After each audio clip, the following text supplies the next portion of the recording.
നിങ്ങളുടെ പേര് ഞാനെങ്ങനെ മനസ്സിലാക്കിയെന്ന് ചോദിച്ചില്ലല്ലോ. എന്റെ പേരെങ്ങനെ മനസ്സിലാക്കി? അന്ന് കൂട്ടുകാരികൾ വിളിക്കുന്നത് കേട്ടു. അവൻ പറഞ്ഞ അവധികളെല്ലാം കഴിഞ്ഞു. ഫോണിൽ സംസാരിക്കുമ്പോഴെല്ലാം ഓരോ അടവുകൾ പറഞ്ഞൊഴിയാണ്. എനിക്ക് ഉടനെ രൂപ കിട്ടണം. മുതലാളി, സ്റ്റീഫൻ വിശ്വസ്തനാണ്.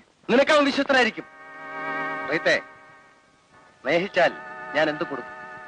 പിണങ്ങിയാലുണ്ടല്ലോ കുടുംബം ഞാൻ കോളം തോട്ടിക്കളയും. സ്റ്റീഫന് മുതലാളിയുടെ അടുത്ത് കൊണ്ടുവരുന്ന കാര്യം ഞാൻ ഏറ്റു. നോക്ക്, കടത്തെണ്ണയിൽ കടന്ന് ജീവിച്ചവനാണ് ഞാൻ. നഷ്ടപ്പെടാൻ ഒരു ചുക്കുമില്ല. ജയിലിൽ പോകാൻ എനിക്ക് മടിയിലാണ് അവനോട് പറഞ്ഞേക്ക്. എന്റെ കുടുംബകാര്യങ്ങളെ പറ്റി അന്വേഷിക്കാൻ ഇപ്പോഴെങ്കിലും തോന്നിയല്ലോ, വളരെ സന്തോഷം. പഠിത്തം കഴിഞ്ഞതിന് ശേഷം ഞാൻ അച്ഛന്റെ ബിസിനസ് കാര്യങ്ങളുമായി ബന്ധപ്പെട്ട് കഴിയുകയാണ്. അതെ, നിങ്ങളുടെ അച്ഛനും അമ്മയും? അച്ഛൻ ലാൻഡ്ലോർഡാണ്, അമ്മയില്ല. സോറി. അക്കാര്യത്തിൽ ഞാനും നിങ്ങളും തുല്യ ദുഃഖിതരാണ്. എന്നെ നിങ്ങളെന്ന് വിളിക്കണ്ട. പിന്നെ എന്ത് വിളിക്കണം? നീന്ന് വിളിച്ചാ മതി, അല്ലെങ്കിൽ എന്റെ പേര് വിളിച്ചാലും മതി. അങ്ങനെ വിളിക്കുന്നത് ഇഷ്ടമാണോ? ഇഷ്ടമില്ലെങ്കിൽ ഞാൻ കാണാൻ വരില്ലായിരുന്നു. അപ്പോ കൽപ്പന എന്നെ സ്നേഹിക്കുന്നെന്ന് വിശ്വസിക്കാമല്ലോ. പറയൂ.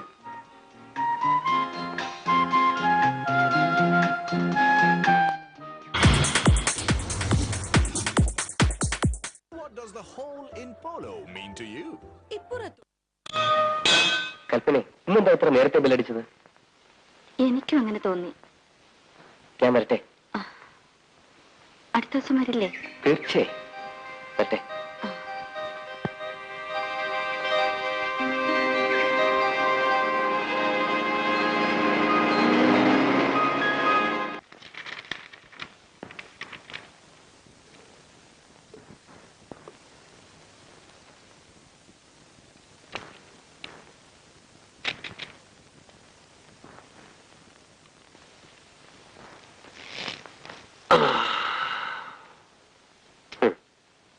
എന്ത് വേണം?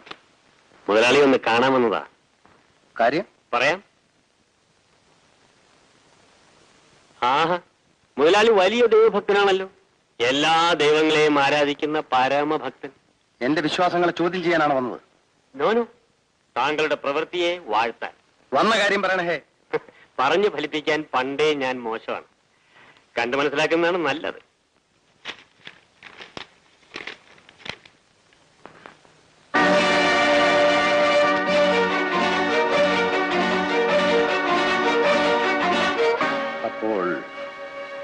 അത് നിങ്ങളായിരുന്നു അല്ലേ? അതെ. മുതലാളി മുറിയിലെ വിളക്കണച്ചിരുന്നുവെങ്കിൽ ഫോട്ടോയ്ക്ക് ഇത്ര നല്ല റിസൾട്ട് കിട്ടൂലായിരുന്നു. ഒന്നും ചെയ്യില്ല. മുതലാളി ഇരിക്കണം. ഇങ്ങനെ ചൂടായാലേ ആരോഗ്യത്തിന് കേടാ. അച്ഛാ,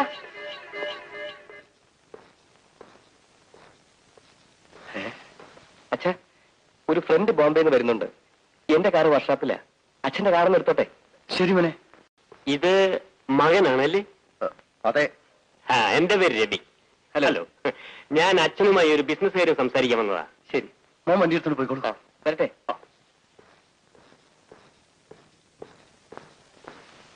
മകന്റെ വിവാഹം കഴിഞ്ഞതാണോ? അത് താനെന്തിനാ അറിയുന്നത്? അല്ല, അച്ഛന്റെ സ്വഭാവം വെച്ച് നോക്കുമ്പോ മകനെ കൊണ്ട് വേഗം പെണ്ണ് കെട്ടിക്കുന്നതാണ് നല്ലത്. നമുക്ക് അല്പം ബിസിനസ് സംസാരിക്കാം. മര്യാദയ്ക്ക് ഇവിടുന്ന് ഇറങ്ങി പോകുന്നതാ നല്ലത്. ഇല്ലെങ്കിൽ തന്നെ ഞാൻ പോലീസിൽ ഏൽപ്പിക്കും. എന്നെ പോലീസിൽ ഏൽപ്പിച്ചാലും ജയിലിൽ അടച്ചാലും എനിക്കൊരു ചുക്കുമില്ല. നഷ്ടം നിങ്ങൾക്ക്. ഈ ഫോട്ടോ നാട്ടുകാർ കണ്ടാൽ മോലാളിയുടെ സ്ഥിതി എന്താകും? അച്ഛനെ പറ്റി മകൻ എന്ത് കരുതും? ദ്രോഹി. ഞാൻ ദ്രോഹിയും പാപിയൊന്നുമല്ല. Freelance still photographer Ravi. എന്റെ ക്യാമറയ്ക്ക് ഒരു പ്രത്യേകതയുണ്ട്. നിങ്ങളെ പോലെയുള്ള മാന്യന്മാരുടെ ചിത്രങ്ങളെ അതിൽ പതിയാറുള്ളൂ. അതുകൊണ്ട് ഈ ഫോട്ടോയ്ക്ക് വില അല്പം കൂടും. ഒരു 10,000 രൂപ എന്നാണ്. മുതലാളിയുടെ മാന്യതയുടെ വില കുറഞ്ഞു പോയി എന്ന് തോന്നുന്നുണ്ടോ? വേഗമാട്ടെ.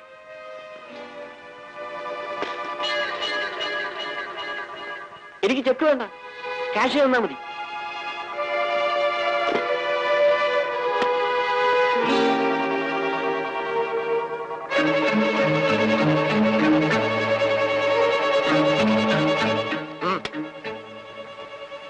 നെഗറ്റീവ് ഞാനിത് എണ്ണി നോക്കുന്നില്ല. താങ്കൾ ഒരു മാന്യാണല്ലോ. ഒരു കാര്യം, മേലിൽ ഇത്തരം കാര്യങ്ങളിൽ ബന്ധപ്പെടുമ്പോൾ കഥ കടയ്ക്കാൻ മറക്കരുത്. Okay, by.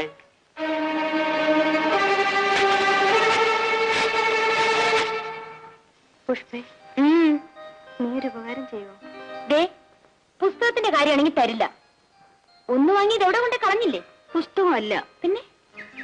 എനിക്ക് ഒരു സിനിമയ്ക്ക് പോകണം. അതിനെന്താ, ഞാനും വരാവിടെ. നീ വരണ്ട.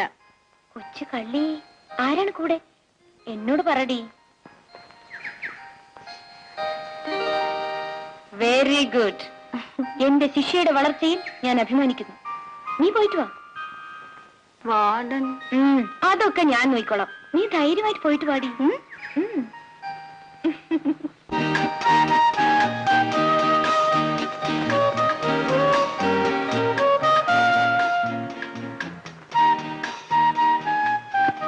നമുക്ക് അടുത്ത തിയേറ്ററിലേക്ക് പോകാം.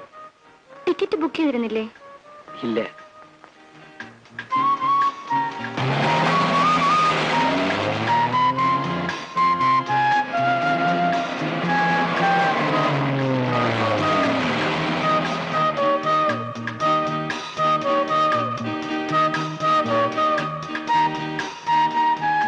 തിരിച്ചു പോവാം.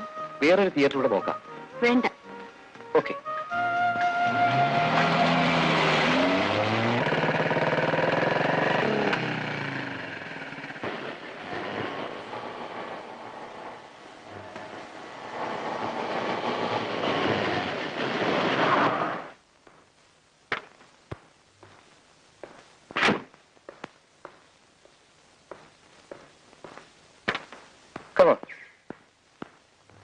ഇതെവിടെയാ?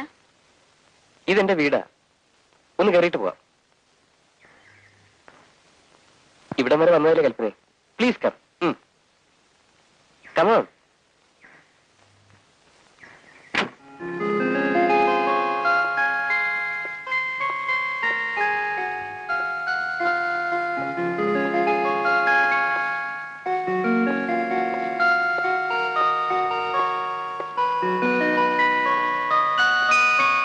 കമാൻ കൽപ്പന, വരൂ.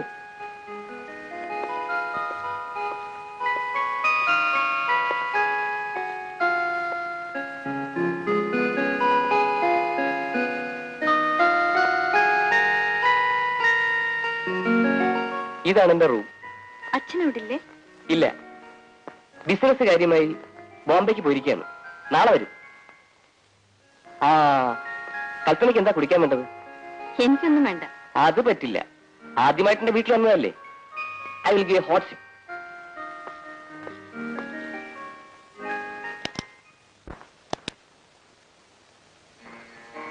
ഞാനിപ്പോ വരാം.